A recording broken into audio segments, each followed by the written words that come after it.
Breaking news చూస్తున్నాం. యూరోప్లోని విమానాల రాకపోకలు బంద్ చేశారు. పలు ఎయిర్పోర్ట్లపై సైబర్ దాడులు జరిగాయి. చెకింగ్ వ్యవస్థను హ్యాక్ చేశారు సైబర్ నేరగాళ్లు. విమానాల రాకపోకలపై తీవ్ర ప్రభావం చూపిస్తుంది. పలు విమానాలను రద్దు చేసిన అధికారులు ఇటు లండన్ అలాగే బెర్లిన్, బ్రసెల్స్ విమానాలకు తీవ్ర ఆటంకం కలుగుతుంది. సిస్టమ్ను సరిచేసేందుకు ప్రస్తుతానికైతే టెక్నికల్ సిబ్బంది శ్రమిస్తున్నారు. విమానాల రద్దు ఆలస్యంతో ప్రయాణికులకు ఇబ్బందులు. సో మొత్తానికైతే ఒక్కసారిగా సైబర్ అటాక్స్ అని చెప్పుకోవచ్చు. చెక్ ఇన్ చేయడానికి కొన్ని కియాస్క్లు ఉంటాయి ఆటోమేటెడ్. అంటే మీరు ఆ మెషిన్ దగ్గరికి వెళ్తే మీరు డైరెక్ట్గా చెక్ ఇన్ చేయొచ్చు. అలాంటి ఏదైతే సిస్టమ్స్ ఉన్నాయో, అలాగే బోర్డింగ్కి సంబంధించి కూడా కొన్ని సిస్టమ్స్ ఉంటాయి. ఈ సిస్టమ్స్ అన్నిటినీ కూడా టార్గెట్ చేస్తూ సైబర్ నేరగాళ్ళు ఆ కియాస్క్స్ అన్ని పనిచేయకుండా చేసేలాగా కొన్ని యూరోపియన్ హబ్స్ని టార్గెట్ చేశారు. మొత్తం మీద అయితే బ్రసెల్స్ ఎయిర్పోర్ట్, బెల్జియం కంట్రీకి సంబంధించిన బ్రసెల్స్ ఎయిర్పోర్ట్లో ఆటోమేటెడ్ చెక్ ఇన్, బోర్డింగ్ వీటన్నిటిని కూడా ప్రస్తుతానికి మాన్యువల్ మోడ్కి షిఫ్ట్ చేసేశారు. అక్కడ 10 ఫ్లైట్స్లని క్యాన్సిల్ చేశారు. ఇంకా మిగతా ఫ్లైట్స్ అన్నీ కూడా దాదాపు 17 ఫ్లైట్స్ని కూడా డిలే చేశారు. సో అలాగే లండన్కి సంబంధించిన హీత్రో ఎయిర్పోర్ట్లో కూడా మాన్యువల్ చెక్కింగ్ చేస్తున్నారు. అలాగే డిలేస్ అయితే కంటిన్యూ అవుతున్నాయని చెప్పి తెలుస్తుంది. మొత్తానికైతే అక్కడ కూడా చాలా ఫ్లైట్స్ క్యాన్సిల్ అయిపోయాయి. ప్రయాణికులు ఇబ్బంది పడుతున్నారు చాలామంది. అలాగే ఫ్రస్ట్రేషన్ని కూడా తెలియపరుస్తున్నట్టు తెలుస్తుంది. మొత్తం మీద అయితే జర్మనీకి సంబంధించిన బెర్లిన్ ఎయిర్పోర్ట్, అలాగే ఫ్రాన్స్కి సంబంధించిన రాయ్సీ, ఆర్లీ, ఇలా 3 ఎయిర్పోర్ట్స్, మొత్తానికి బెల్జియం, యూకే, జర్మనీ, ఫ్రాన్స్, ఈ 4 దేశాలకు సంబంధించిన ఎయిర్పోర్ట్స్ అందరూ యూజ్ చేసే ఒక సాఫ్ట్వేర్ ఉంది. అది Collins air space muse software. ఈ సాఫ్ట్వేర్ని టార్గెట్ చేస్తారు డైరెక్ట్గా. ఈ 4 కంట్రీస్ని ఇండైరెక్ట్గా టార్గెట్ చేస్తూ ఏవైతే ఆటోమేటెడ్ మెషిన్స్ ఉంటాయో, ఏవైతే సెల్ఫ్ చెక్ ఇన్ చేసుకోవడానికి కియాస్క్స్ ఉంటాయో వాటన్నిటినీ కూడా వీళ్ళు డిస్టర్బ్ చేశారు.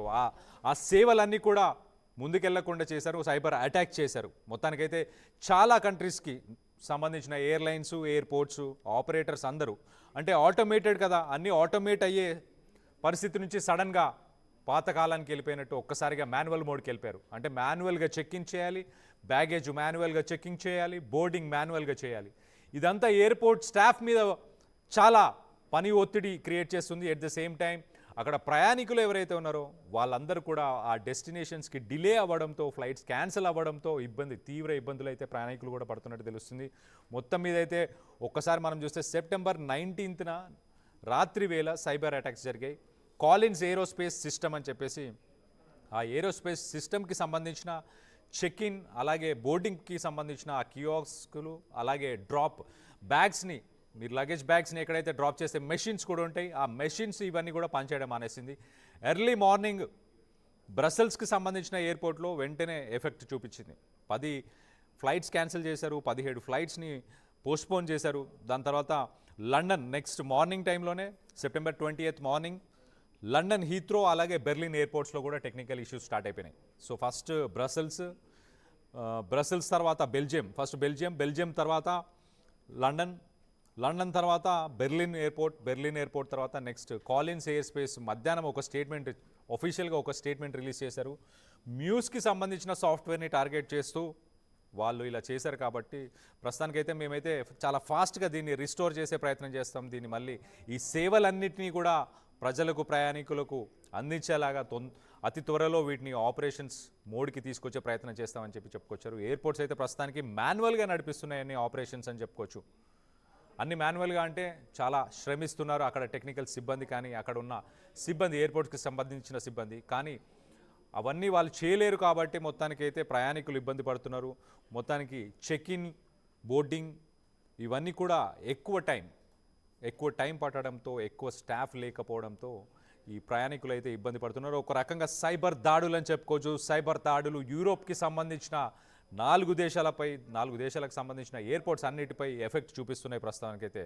సో మీకు ఇలాంటి పరిస్థితులు ఎప్పుడైనా ఎదుర్కొన్నారా? మీరు ఎవరైనా యూరోప్లో ఉంటే కనుక కింద కామెంట్ రూపంలో తెలియపరచండి అక్కడ ఎలాంటి సిచ్యువేషన్ ఉందని.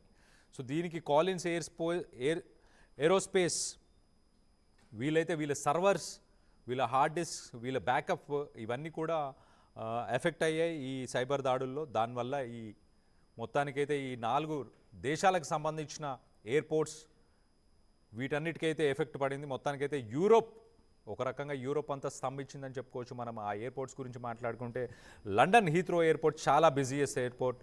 దాని తర్వాత బెర్లిన్ అంటే జర్మనీకి సంబంధించిన ఎయిర్పోర్ట్ కావచ్చు, లండన్కి సంబంధించిన ఎయిర్పోర్ట్, అలాగే ఫ్రాన్స్ అండ్ బెల్జియంకి సంబంధించిన అన్ని పెద్ద దేశాలు, అక్కడ నుంచి చాలా ఇంటర్నేషనల్ కనెక్టింగ్ ఫ్లైట్స్ కూడా చాలా ఉంటాయి. సో వాటన్నిటికీ కూడా మొత్తానికైతే అంతరాయం కలిగినట్టు చాలా క్లియర్గా తెలుస్తుంది. సిస్టమ్ను సరిచేసేందుకు అక్కడ టెక్నికల్ సిబ్బంది అయితే ప్రయత్నిస్తున్నారు. అండ్ విమానాల రద్దు ఆలస్యంతో ప్రయాణికులకైతే చాలా ఇబ్బంది అయితే ఉన్నట్టు చాలా క్లియర్గా తెలుస్తుంది.